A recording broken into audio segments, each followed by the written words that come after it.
27 में भारत से मुगलों का शासन का अंत करके अंग्रेजों की ईस्ट इंडिया कंपनी ने भारत पर शासन स्थापित कर लिया। इसका मतलब 1725 में अंग्रेज भारत की धरती पर प्रभावी हो गए थे।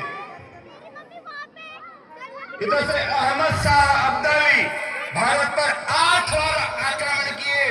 मुगलों की कमजोर सत्ता के कारण वह बार बार आता गया। इधर से अफगानी लुटारे आते गए। चारों ओर से भारत पर आक्रमणों का साम्राज्य। ऐसे समय शिवाजी महाराज की शेष बची हुई सेना इन आक्रमणकारियों से लड़ने के लिए दिल्ली आती है। और ऐसे समय के इस वातावरण के अंदर यह सुशीला अपनी बेटी अहिल्याबाई को भारत की रक्षा के सूत्र और सिद्धांत सुनाती है। किससे सिखाती है, कैसे सुनाती है?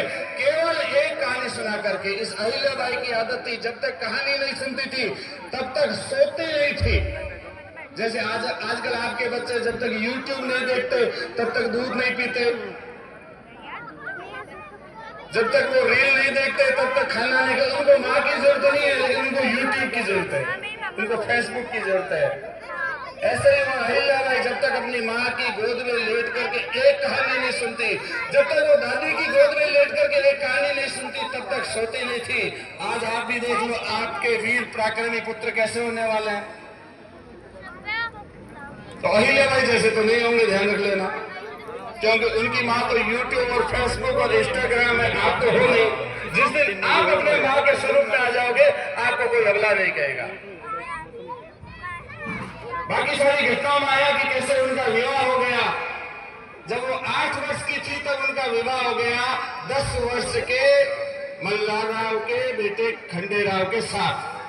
और जब वो 12 वर्ष की थी तब उनका गौना हो गया, उनको ससुराल भेज दिया गया।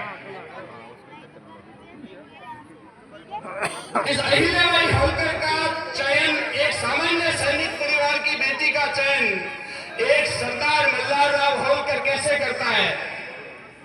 एक सैनिक के बेटे का चयन उसके गुणों के आधार पर होता है, न कि जाति के आधार पर। भगवान कृष्ण ने भी कहा है गुण कर्म विभाग से है, ऐसे गुण और कर्मों के आधार पर वो सम्मान मिलता है।